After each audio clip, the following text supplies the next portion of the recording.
The National Investor's motto is, you can get information anywhere, but here you get knowledge. And for well over 40 years now, Chris Temple has imparted that knowledge, an unparalleled, understandable, and useful take on the big picture of the markets and of our world. He has been out in front of what you see on the news every day on many themes. More, Chris has taken this macro knowledge and his unique analytical abilities to uncover unique investment opportunities. Often he has guided his members to big winners in resources, biotech stocks, and more. His talents and connections often getting him into ground floor opportunities before they are discovered.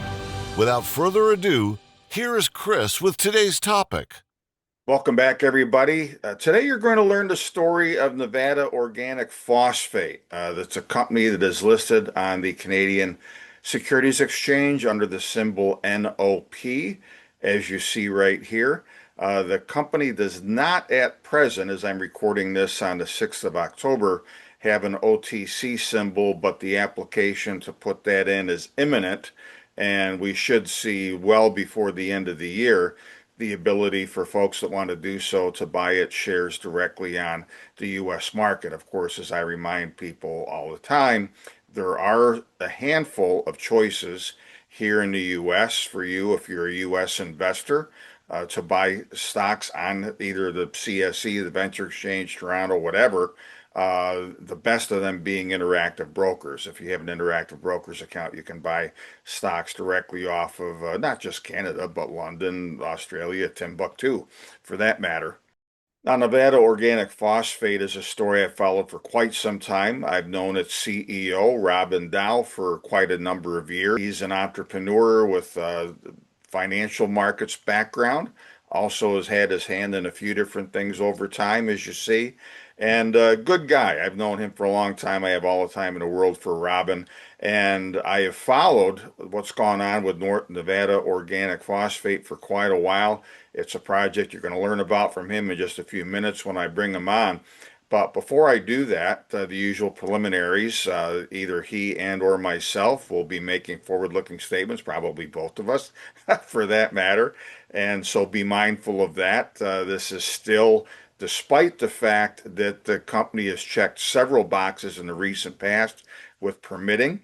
It just today, in fact, as I'm recording this with Robin, announced the closing of the second tranche of a financing. They raised a total of a bit over 2.3 million Canadian, so they're going to have more than enough finally to do a more aggressive drilling program on what is called the Murdoch Mountain project in the northeast part of Nevada.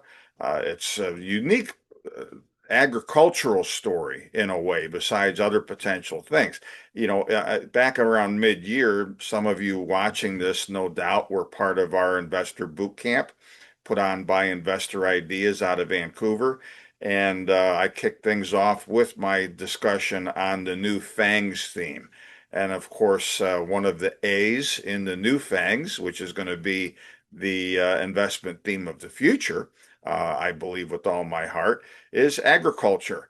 And the asset that is the primary asset for Nevada Organic Phosphate is the Murdoch Mountain Project. It's in the northeast part of Nevada, and it's a rather unique form of phosphate. Now, phosphate, of course, is a substance that is a key input for and a key nutrient for farming. Whether you're a small-scale farmer, backyard gardener, or a big agribusiness, you need phosphate as one of the handful of essential building blocks to make crops grow, to make them healthy. Around 5% of all of the phosphate in the world comes in this form. The rest of it is comes in the form of either MAP or DAP, as you'll hear Robin discuss it, monoammonium phosphate or diammonium phosphate, if I'm getting the term correct. And that's one of the reasons why when you marry these other forms of phosphate with ammonia, you get runoff, you get algae blooms, you get bad aquifers as a result of this in some places. So to have a form of phosphate that is pure, it's organic. Among the things they're going to be doing when they have samples of this is submit it to OMRI in California, which, as you see here, is one of the pretty much the, I guess I should say, certification outfits in the U.S. that will certify products as organic. They're going to have a big market available to them as a first matter if they can bring this organic phosphate to market. You know, one of the reasons I've stuck with this story as far as my following it, and only right before you're watching this video did I finally recommend it to our paid members at the National Investor, is because of really a couple of different things. First of all, my uh, knowledge of and confidence in Robin. Robin's a straight shooter. And along the way, as he's updated me, as Nevada Organic Phosphate has kind of many times crawled along, had setbacks, whether over permitting, not having enough money, whatever the case may be. The asset that you're going to learn about is of sufficient import that I've stayed in touch with him. And now that he's raised a good whack of money, he's got a permit to drill in hand. You're going to learn, in fact, they're going to be drilling imminently to further validate a lot of trenching and other sampling they've done in the past. It's time. Still speculative, no question about it, but I think it's time. Another reason I followed the story is because it's one that has been followed meticulously for quite a while by my old associate, John Kaiser. I can count on the fingers of one hand the number of experts who follow the mining industry who I actually have high regard for their work. John is a roll up your sleeves, no nonsense, highly technical kind of guy. He does his homework, and he's one of the kind of people that I can tell you with a lot of confidence, if I see his name on something that he's following a story or has endorsed a story or whatnot, that to me is a big part of the way towards my own embracing of a story because his work is that good. And if you ask the company, I'm sure they will share a lot of the stuff with you that John has put out on Nevada Organic Phosphate over time.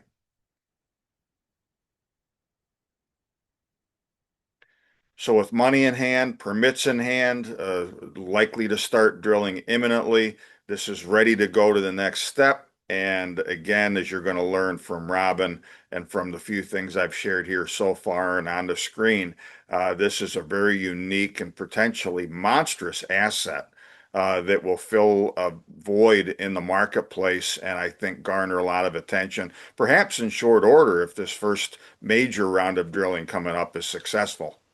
And joining me is my old friend Robin Dow, the CEO of Nevada Organic Phosphate. Robin, good to see you.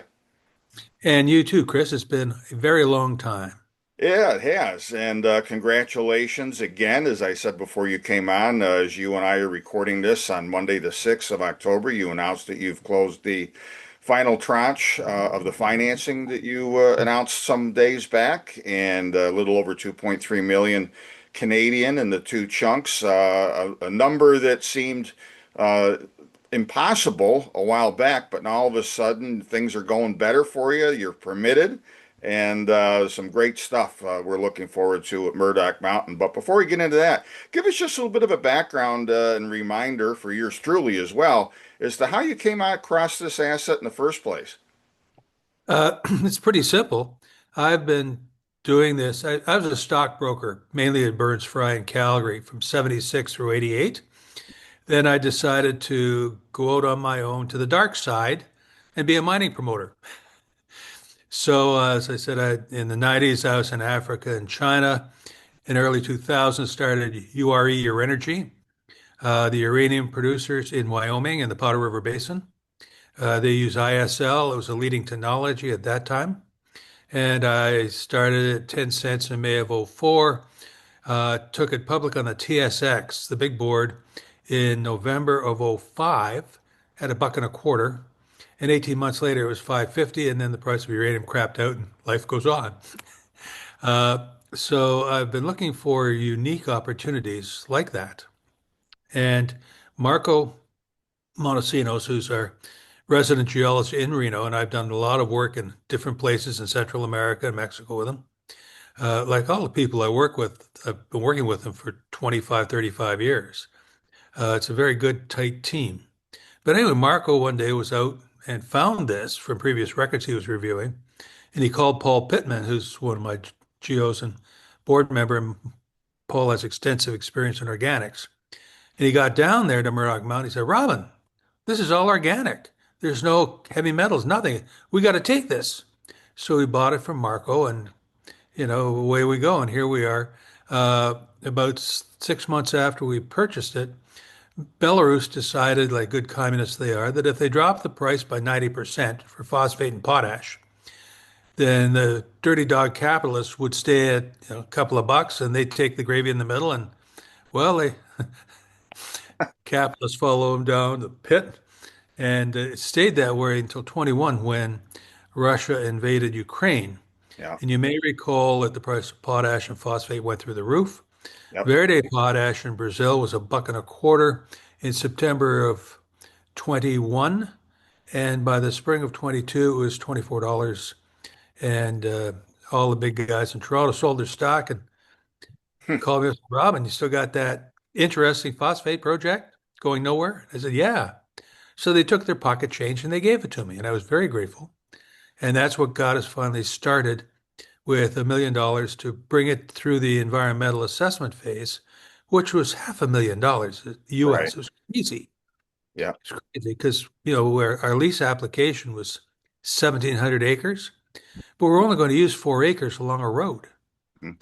So it's all cart before the horse. So we're going to work with the politicians in Las Vegas to the governor and that to change the order of things so that we don't need to do an entire environmental assessment of the whole project because we now have 4 leases, all of them about 1,800 acres.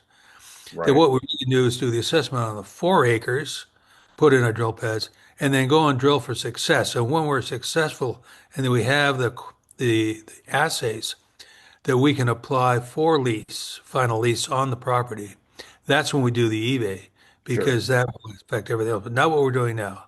Yeah. Want to back up just a second, Robin, and revisit something that you brought up just a second ago, and that is that whether it's Belarus, Russia, Kazakhstan, Kazakhstan's done it with uranium, China's done it with lithium and other battery metals and things like that. They deliberately undercut Western markets and Western companies to try and corner the market, especially on processing of so many different key minerals and commodities. And that's why we're in a place, and I've mentioned this, of course, in great detail and give numerous examples in the special issue I referred to before you came on. It's why we have such shortages of domestic capabilities in the US. Canada's in the same boat. A lot of Europe is in the same boat because we surrendered all of these markets over time. And now we're at a place where, because of a lot of geopolitical things, not only the proxy war with Russia, that we have with Ukraine, regrettably for those people in the middle of it again, but so many other things going on in the world with trade fractures. The world is in retreat from globalization. Now we got to dust ourselves off and figure out where we can replace some of these things.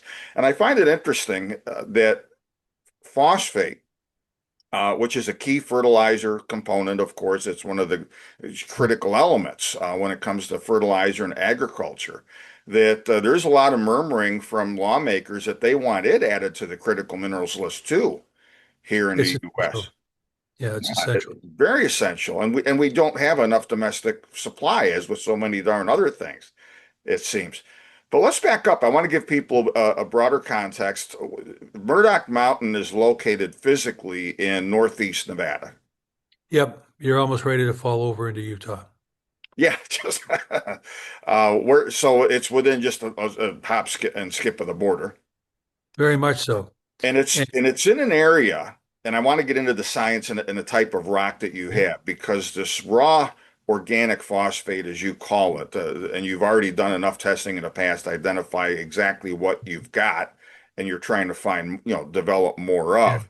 This is a small percentage of all the phosphate in the world. It's not chemical. It's not a byproduct of something else. You don't have to do anything to it. It's just there. And if you got enough of it, you just mine it, grind it up, and Yeah. ship it to customers. So, give us a little bit of the geology and a sense of where this is and why the location is, as well as the nature of this, is so important. Well, to begin with, it's called the Great Phosphoric Basin. Okay. And it starts a little south of us and includes um, Utah and Idaho, and then goes up into northeast or southeast BC to Sparwood, where, excuse me, it's little lenses that are not amenable to really making money from, and our native brothers and sisters object. So it's not part of the equation. ITFOS, ITFOS on Toronto, is an American player in Idaho, right in the middle of Idaho, and they have very large open pit production. But their phosphate, like most other phosphates in the U.S., are contaminated with uranium, thorium, cesium, selenium, and have to go through an expensive beneficiation process to remove the heavy metals. And they come out as phosphogypsum and give you a pure acid that you could use for making mono and diammonium phosphate. And if you see Mosaic outside St. Petersburg, they've got this huge mountain of white phosphoric uh, gypsum that basically glows in the dark. It's radioactive and it's soluble in the rain. So they have a problem with the phosphate running off into the rivers and lakes and causing all that dreadful algae bloom that we see. Um, Happens everywhere. It's a big problem in Manitoba, excuse me, and in Ontario. And because they have to put it through beneficiation, they end up marrying it with ammonium and making uh, uh, MAP and DAP, mono and diammonium phosphate. And ammonium is just nitrogen, right? Yep. It comes from ammonia. It's bleach, smells like bleach, it's nitrogen. And so when you've got ammonium and phosphate married together in a pellet, and you put it on the farmer's fields, when it rains, the phosphate and the ammonium dissolve and it runs off in the rivers and streams, and you get these huge algae blooms, which are politically being thrashed by particularly the environmental ones in Europe. And you have situations like they do in Ohio now, where the runoff from the nitrogen combined with the nitrogen that comes from the manure fertilizer, the big feedlots, a lot of their streams and wells and aquifers are starting to get poisoned. Well, we've got a terrible problem where I live in Florida for people who live there or follow it, from Lake Mosaic Okeechobee and yeah, some of what Mosaic has done, the and huge nutrient. agriculture business there. Yep. There's algae problems that, there never were and they keep getting worse. Well, that's where it comes from. Yeah. So there's huge protests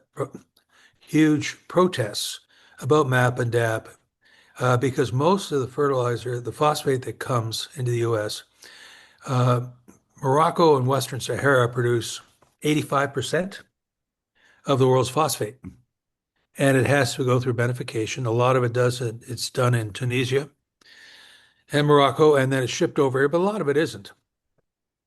It's put it through beneficiation here. Right. And so what we're saying is, hey, we're unique. We have no heavy metals, so we're clean. And we make that point on our website Yep.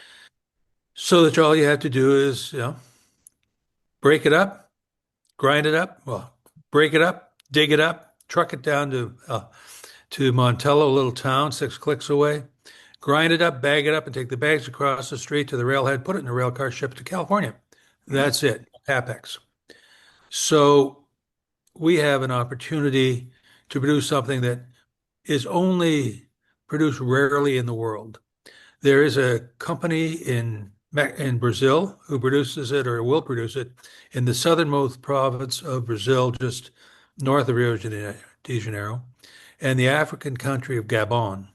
But most of them are sort of $7,500 million, 100 million ton operations.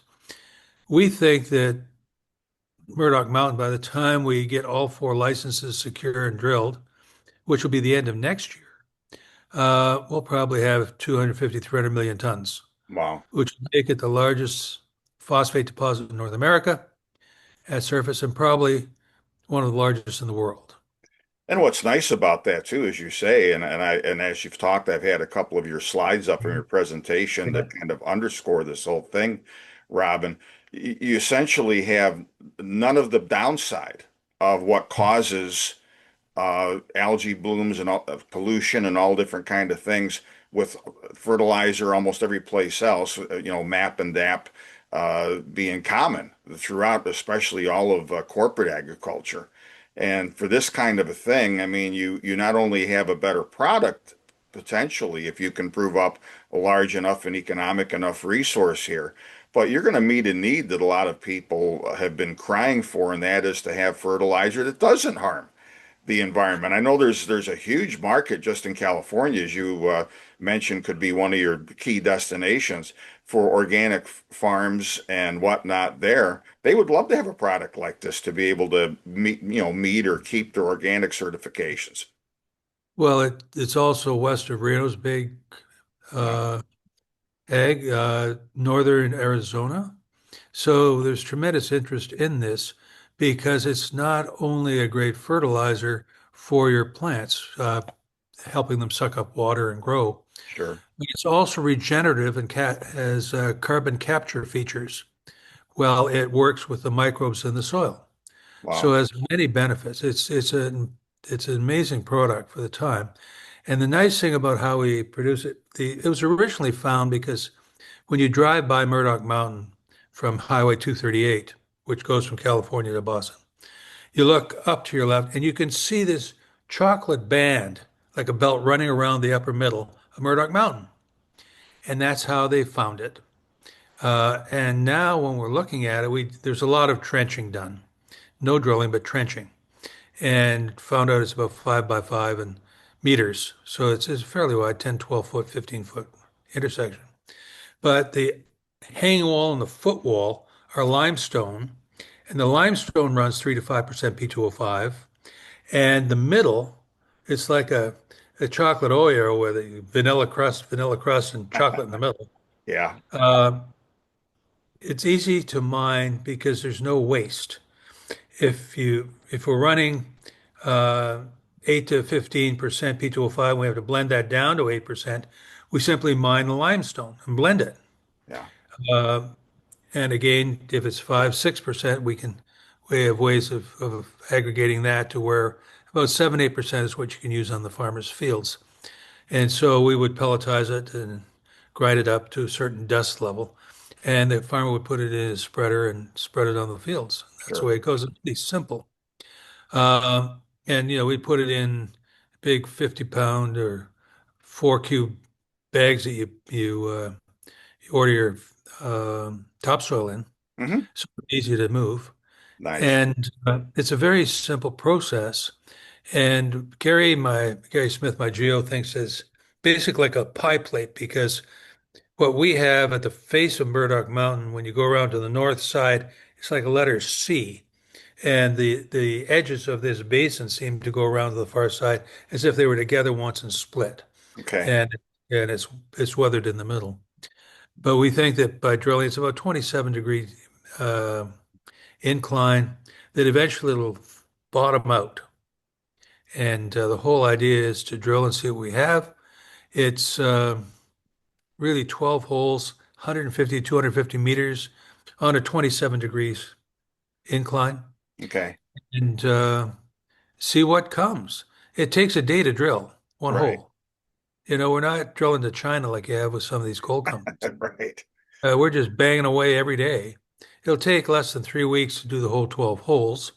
We've now got a warehouse in Elko to store the core where we can split it Oh, good. and sample it outside of the weather. And, we're organized. We've got a really good team and it's really coming together. So, now we just have to prove the concept and drill it. Truth machine time. Yeah, and you're figuring, Robin, by and large, that this drilling, I think you're pretty much to the point where you've got the drilling contractor tied up and in hand, Yep. Yes. and you hope to announce that soon to make it official, Yes. and then it's going to be fairly short order that you're Yes. able to do this. So with this next 12 hole drill program, and correct me if I don't have the vocabulary quite right, but you're basically looking to show that some of the past sampling and whatnot here does confirm with these new holes that you've got a homogeneous, potentially economic Contiguous, area. contiguous, yeah. Yeah, Trenching, this isn't like a deep underground narrow vein gold or silver project where you're no, trying to find needles in no, all these different haystacks here, and no. sometimes multiple needles, and sometimes it works. This is one massive area that the Yes, whole thing potentially can be mined and ground up and sold. yes. Okay, Uh, when we were doing trenching, the trenches were 30 to 50 meters long, okay, quite deep and quite wide. So we were able to look at the sidewall of the trench and see how contiguous this mineralization was and get a feel for the way it dipped, right? The angle that it fell off under the ground. And so we've been able to do that. So what we're trying to do is proof of concept is to see that at depth of 150, 500 to 750 feet, really, uh, is this 12, 15-foot intersection should appear about the same level in each of the holes. So they're 500 meters apart. So you got 12 holes over 6.5 kilometers. And you should be able to lay them down on the ground and say, and you see it run straight along because that's critical to understanding what the potential is for production. We don't want this all faulted off. We want it to be as smooth. There will be faults as we go along, but we don't want them every 100 meters. right. Uh, we want something that shows that's contiguous and homogeneous. We've seen that in the trenches and in the sampling. And it's not just us. USGS did a big sampling program, and they're the ones who announced that, well, it's not 17% or more, it's not 30% P2O5, so it'll never be economic for acid. And the majors looked at that and said, okay, we're not going to do anything. We left it. So that's how we found it. We still have it. And the other side is that it's the right percentage for what we want to do. So that we don't have to blend it. We don't have to do anything but break it up, truck it up, grind it up, bag it up, and ship it out. Well, and you're It- in an area where you've got great infrastructure, as you alluded to yes. a few minutes ago. You're near rail to ship this stuff wherever you need to ship it to. Let's talk about what other potential hurdles there might be besides, we'll put aside for a minute the drill program coming up. You need to prove up the homogeneity and everything else in grade and things like that, which, sometimes, it comes with an early drill program. Sometimes you do it a couple or three times. We don't know that for sure until the drill bit tells us, obviously. But things are looking good from your trenching and whatnot. Yes. I know there was a while back that you were trying to get the initial permits, and you had an issue with the sage grouse in that area. Tell us a little bit about that. I know you overcame that, but what was was it the BLM that was had It's the issue? Nevada Department of Wildlife called Okay, NDOW. And the sage grouse is a big issue under Obama and Biden. right. And it covered 5 states. And it covers ranching, oil and gas, and mining. It was an ideal eco-Nazi kind of, pardon me, Lord, Right, not an inaccurate term. not inaccurate. So the it's strange because where we are, there's only one small area of sage grouse, Yeah, and it happens to be down by the rail line, right? Like they love the trains. I mean, give me a break. yeah, And so we're up, another 1,000, 3,000 feet behind that. And when we went and looked at it, there were no sage grouse in the area. And we did this in a separate report. You recall last October, they almost gave us a drill permit. right. They did give us a drill permit. And they came along and said, well, I'm sorry, but we can't extend your drilling into November. So we'd have a permit, no drilling. So we thought, we'll hold off till spring. So we finally got the final okay on the permit. It said there are no sage grouse. And just before they were willing to give us the permit in June, this little report came out saying there are no sage grouse. Well, the Nevada Department of Wildlife just, I don't know how to express it properly, uh, had a bit of a fit. They said, where'd they go? Where are they? Oh no, no sage Yeah. grouse. Oh no. So we got to have a real detailed report and analyze, and the biologists have to go out there and watch the sage-grouse copulate and populate. Yeah, So we managed to get some political clout on that and stopped it. And so it took them a few months to get the paperwork done. So finally, in the beginning of September, they said, "Okay, pay your bond." We actually paid the bond in May. They said, "Come on, okay, just come down here and we'll sign this because there's a requirement from NDOW for you to look after the birds, and then we'll give you your permit." Well, finally, after a couple of days, maybe a week, they called Marco and said, "Okay, well, your permit's ready." So Marco said, "Okay, I'm coming down." And when he got down to the office in Reno, the fellow who's in charge said, "Oh, we mailed it to your lawyers in Reno, around the corner." yeah, crazy. So that was on a Friday, and on Monday, Marco went in and signed the papers, grabbed everything, and ran home. So before they could realize he'd been and gone. Um, so it's illustrative of the issues we've had. Sure. But what we've done is developed a very good political rapport with our consultants, Mike Sullivan and Leo Drozdoff of Ferraro Consultants. Leo was a long time ago, he was a member of, I don't want to call him a deputy minister of the BLM. Well, actually, the the ecology side, EPA, Okay, and it right. was his responsibility to prepare all the regulations and rules for the EPA and for the sage grouse at that time, which he did. So he knows everybody. He knows what the situation is. So we hired him and he fixed it. And unfortunately, I didn't have the money to hire him back in May and didn't realize we had a problem to the extent we did. We thought it was sort of like civil service. You just got to live with it and deal with it. But no, it's very much a matter of getting someone who knows what they're doing to manage the process, which we've done. So going forward, what we want to do is change the nature of the application for Site 2 and essentially get the BLM to agree that no, we don't have to do the EA over the whole 1,800 acres. We can just do it on the 4 acres of the road and the drill pads on areas Sure. B and C. And if you look at the map, that's sort of an extension of Area A, and there are no sage grouse in B and C. So it evades that problem.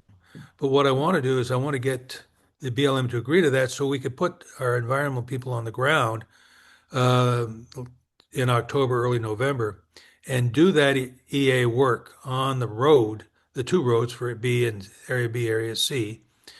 B is an extension east-west from A. C actually goes south southeast Okay. down. And so get that done so that we have permits, drill permits all ready to go when the snow goes in April. So there's no fooling around. We can spend the month of April drilling and then do the same EA work on the north side of the Leech Mountains. In other words, this is a mountain range that it covers now.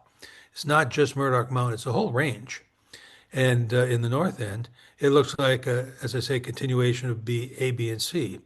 So it's F, G, and H, and get those through EA permitted by June, early June, so that we can go and drill F, G, and H, and then we have a really good idea of the size of this thing. It was contiguous over the whole 31 kilometers Right.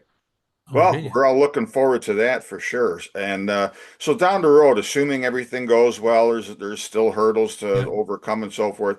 What's your and your board's sense? Do you want to try and develop this yourself? Are you looking for an offtake partner, or is it kind Uh, of like whatever makes sense at the time? Whatever makes sense. I think part of it is, I'm 75 and Gary's not much younger, and Eric Shustak, our independent board member, who's the chairman of Quinsam Capital in Toronto, is also in his late 60s, and Paul Pittman's 78. We just are looking at this, and we've been exploration geologists, and junior mining guys all our lives. So the question is, what's appropriate for us? Do we really want to staff up with engineers? I think what we want to do is drill it and prove up the scale of this thing, Right. both distance, grade, and tonnage. Specific gravity is about 2.6, to get it up to where it's maybe 350 million tons, and it's coal seam mineable. So you have the front end crawlers with the teeth that Sure. just slide into the seam because you can see it, right? Yep. It's slide into the Oreo cookie, drill out the middle, carve it out, goes back on a conveyor belt to a truck, take it down, grind it up. Montello. It's fairly simple, but what I think is an advantage is that I don't want to have to reinvent the market. The market is MAP and DAP and manure, Yeah. and farmers are loath to change their methods. Our product will be efficacious for vineyards, avocados, almond trees, and truck farm fruits and vegetables. And so, if we can get someone who can come in who understands mining and can actually run the coal seam mining, which is not complex, Right. it requires some engineering, and then you have to be able to run the trucks and run them down to Montello or wherever you want to do it. Put your grinder on, away you go. But the big problem on the flip side is marketing a new ag product to old farmers. And they don't like when the weather changes, let alone when you change the fertilizer. So, so Well, but there again, though, I think not only do you have them as a potential customer, but you've got all the places that are existing organic operations, would be organic operations, and I think that they would probably be one of your first oh, destinations. certainly, but there's not many of them. Right. I mean, not large tonnage. Right. And my view is that the place to sell the stuff is through the local co-op, so everybody can do it Sure. and get an agreement that way. And there's whether it's Mosaic or Adifos or somebody else, uh, they're bound to have a marketing arm to handle this. Right. And like anything else, you got to print your fancy bags and Yeah. put it on the side of a truck and send it out. Right. Arrange delivery and all these things that go with it. Like there's a very small operation east of us in Utah. It's called Keros. It's a British group. They own this little houndstooth mine. It's just there's nothing more than this houndstooth. It's phosphorus, and they're pulling it down and bagging up, send it out to be custom ground, and they put it in small bags like 25 pounds. And MAP and DAP sell for $600 to $900 a ton now. This stuff retails through Home Depot for the equivalent of $3,600 a ton. Wow. So there's huge margin and upside with this. And it's politically acceptable. I intend to hire my consultants again while they're on contract for the next year to go to Joe Lombardo, the governor of Nevada, and the two senators Mhm. and the House rep for the northern portion of Nevada and get them advised of what's going on, Sure. what's happening in their state. Because in Arizona, 2 years ago, the governor there gave the Arizona Geological Survey $6 million ago, and they found this big lithium find. And so the governor of Arizona was crowing about it, all got written up everywhere. But it was sort of a government in-house job. Whereas this is very much free enterprise, individual enterprise, and very much a positive development for a world scale, and I don't use that word lightly, a Right. world scale organic phosphate mine. Yeah. And that is something else. And it certainly fits with the current federal government's attitude of drill, baby, drill, and make it bigger, make it biggest, make it the best in the Yeah. United States. It Yeah. fits all of that criteria. And so I think that we are destined to get some ancillary marketing from the federal side, particularly after the drill holes come in late Right. November. Well, they Yeah. start early, late November, to be able to say not only how big is it, because all the girls want to know how big it is, Yeah. but then how it performs, which is always Well, and item. and when you get to that point, of course, that the next step will be to do an economic study at some point Yeah, once you've got more holes and you've got more certainty on how big this thing is, and that's when I think the serious yeah. talk will really start. And of course, we'll have you back, Robin, when we get those drill results or some other news comes out. Well, the other thing we have to do when we get the assays back is send it into Omri in California to let them run their tests and certify it organic, Right. and also seal a deal with the University of Montana, who have large greenhouses who will take our product and test it in their planter boxes over the winter months and let us know how it performs with certain variety of fruits and vegetables, which will be invaluable in terms of marketing. That we should know by next spring where we stand on that. Super. So this is just the start of something that's going to grow and be in the news all the time and be critical to farmers and agriculture in general in the US. So we're really concentrating on the ag side. There may be a battery mineral opportunity at some point, but I don't concern myself with that. Sure. I think we have to focus on what we're doing now that has a ready market, that doesn't require any beneficiation, any costly processing, and no tailings.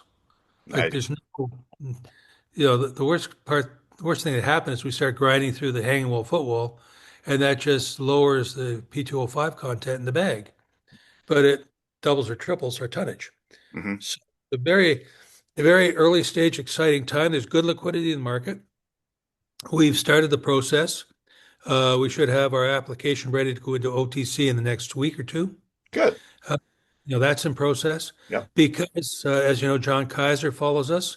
And Hmm. one of the problems Kaiser's people have, all the subscribers, is buying the stock on the CSE or buying stock in Canada is very difficult on the small exchanges. Yeah, as I said before you came on, I mentioned that, of course, that you're only tradable on the Canadian Securities Exchange at the moment, but that you do have an OTC listing pending. But I'm always reminding people here in the U.S. that there are firms out there where you, as a U.S. investor, can buy stuff directly off of Canada. The best by far being Interactive Brokers. So Yeah. for people who are active, that's certainly an option right now, but we'll look forward. And of course, I'll remind people too, once your OTC listing is operational for those that don't have that capacity. So folks, again, Nevada Organic Phosphate's a story that I've been covering for quite some time. I've known Robin for a fair number of years. This thing has crawled along, this mishap, that delay, and all of a sudden we're starting to see critical mass in the finish line a little bit clearer off in the distance. And there's more things to do, of course, but the biggie is going to be this drill program coming up. And Robin, I look forward to having you back when that's done. As soon as we're finished, we've got some assays in. Chris, I'll be here in your basement. I'm sure. Okay, folks, remember Thank you, to Chris. reach out to Nevada Organic Phosphate. Here again is their information on the screen for how to get in touch with them, their website, how to get in contact with management if you have any questions. And a reminder, yours truly will be coming out with a special issue before too long that's going to be all about critical minerals and things like that. As I said before Robin came on, this agriculture area especially is one of the A's in my new Fangs theme, which people haven't cared a whole lot about, except here and there a little bit in the last few years.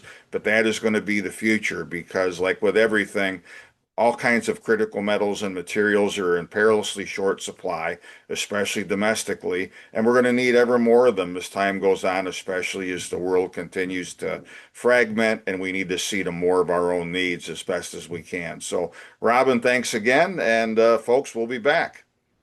My pleasure, Chris. For much more of the National Investor's cutting-edge content and actionable investment opportunities, make sure to subscribe to Chris's free content at nationalinvestor.com. And don't forget to like this video and subscribe to this channel too. Thanks for tuning in, and we'll see you next time.